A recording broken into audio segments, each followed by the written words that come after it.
Hey everyone, this is Eric Snell, the author of the Pleasantly Realistic Fit Businessman book.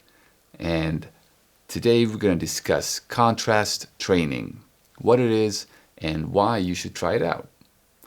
Contrast training is a basic concept of combining something heavy with something quick. And this is something we do a lot in the explosive mode sessions we have. When I go on tour and I coach in different places, or I help different teams in making athletes more explosive, this is sort of a very typical setup that we try to find a movement that's very heavy to do and then instantly perform a similar movement for the similar muscle groups, but really, really fast. And the basic idea is to stimulate the muscles and really put pressure on it before you try to do something with speed and engage it in the movement that's hopefully very similar to what you would do in your sport. Now, the reason why I use it is basically because it makes training so much more fun.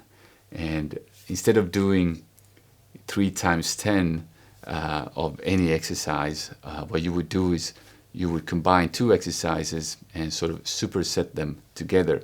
So an example would be to do a heavy squat, maybe 5 repetitions, and instantly when you take the weight off, you do hurdle jumps. So you jump 5 hurdles and then you rest. And because these 2 exercises are very demanding on the body, then of course you need more time to rest. So you might rest up to 5 minutes and then you go again. And this type of training has, in my opinion, it's just amazing for athletes. If you really want to perform well in a sport, and let's say you want to improve your throws or improve your jumping ability, then definitely try it out. And I will go through some examples here. So you can try, hopefully you have a facility or some kind of outdoor area where you can try these. A lot of times gyms might not have the equipment that's needed, but you can always come up with creative exercises. So for the legs, we spoke about squats, combining them with jumps. I think that's a very good idea. So you have, of course, the regular squat. You can do lunges of different kind, or any machine in the gym. Now the jump, combining leg training or weight training for the legs with jumps, it's quite easy. In a gym setting, I would probably recommend that you do reactive drop jumps. So that's basically you're standing on a little bit higher level and you just drop down immediately. When you touch the ground, you jump off. This is something you can do in any commercial gym. It's easy to do outside. If you don't have any weights, you can do body weight lunges, and then on a staircase or any higher pedestal, you jump down, you do the reactive jumps. Very easy to do. You can also, to make it even quicker, you can use a band and attach it to a rack and then do overspeed jumps. So you're actually jumping up, but you have less weight on you. And if we take the shoulders, for shoulders, you have different presses you can do, of course, an overhead press or a jerk. And these you can combine easily with medicine ball throws. So the medicine ball, this is something also that maybe you can do in the gym. Otherwise, you can do it outdoors easily. Outdoors, again, if you don't have any equipment, just a medicine ball, what I recommend is doing handstand push-ups or Hindu push-ups if your shoulders are not that strong yet, and then combine that with medicine ball throws. And these medicine ball throws, I would suggest you do as a wall ball with straight legs. So if you're familiar with the movement, you're facing a wall and you're just throwing the ball up, catching it. And here I recommend using one arm. That way you actually recruit a lot of different muscle fibers, a lot of stabilizing muscles when you catch the ball and you try to lower it down to your shoulder.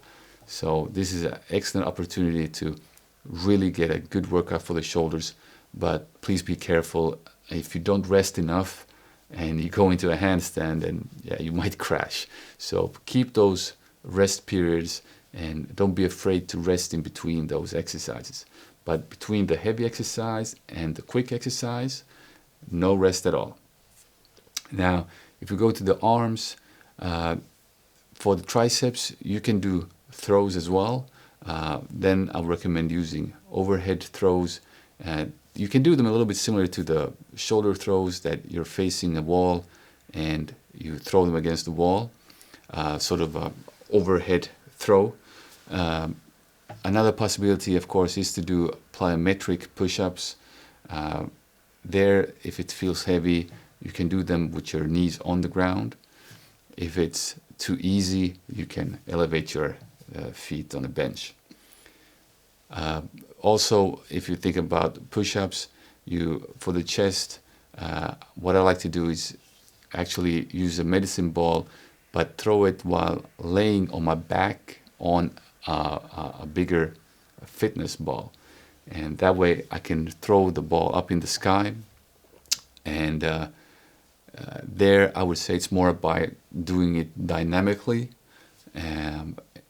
I don't dare to throw it in the ceiling, so I got to be very careful. Of course, a real sport facility, you might have a wall you can just throw it in. That's perfect. Or outdoors, you have a wall, you can do a chest pass really hard.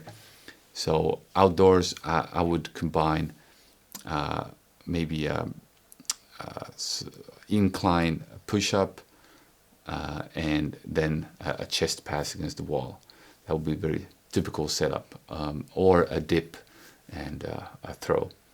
For the biceps, it's maybe not that easy to find a very specific movement, but I actually do throws with a medicine ball where I do like a bicep curl, and at the end of the curl I just flip the fingertips to give the ball a spin, and that way I can actually tense up the bicep a little bit more. And this is really a great exercise, whether you do it with the medicine ball or a very light barbell. You can even throw a barbell up in the air and catch it. But then I would recommend to use the 20 kilo barbell, just these plastic ones that are usually available with very lightweight.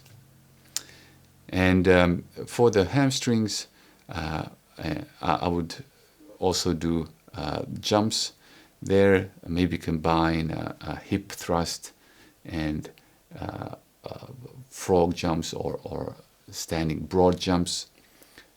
Also the kettlebell swings are very, very typical movement for that mimics a broad jump. So if you do kettlebell swings, 5 kettlebell swings, put the kettlebell down, and you do a couple of broad jumps afterwards, it's an amazing feeling because they're so similar movements.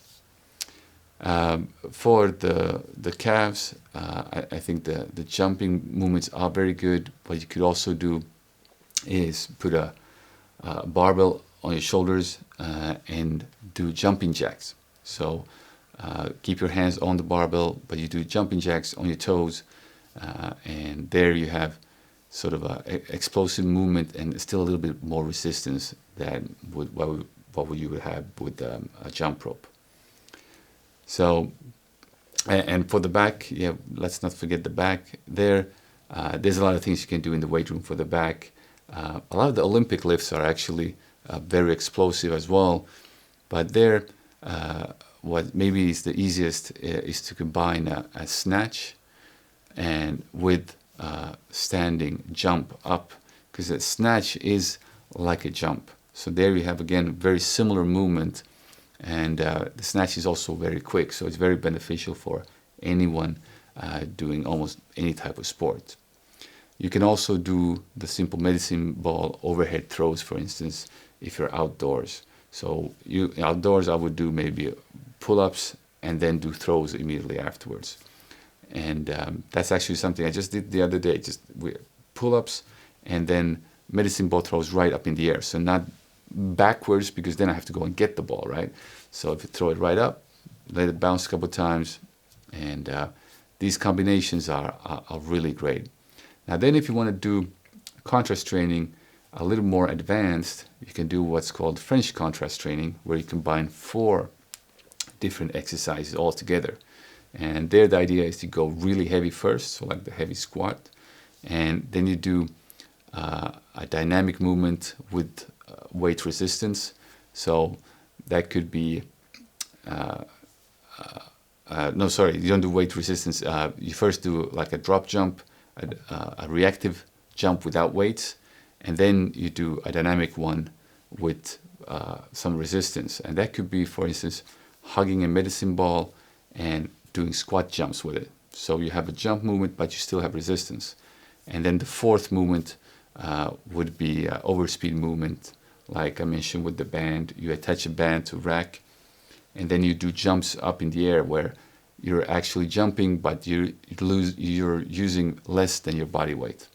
So first squats, then the reactive drop jump, then the hugging medicine ball jump, and then the overspeed jumps.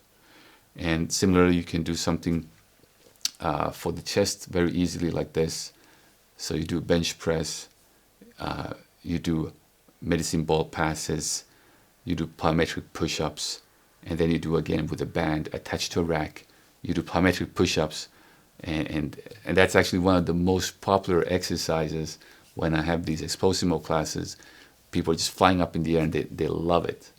So give it a try. I think even if it doesn't work for you, you won't get results. At least you're going to get variation in your training, and you're just going to love training and trying things out. Variation is the spice of life. So I'm Eric Snell, the Fit Businessman, and I'll see you soon again.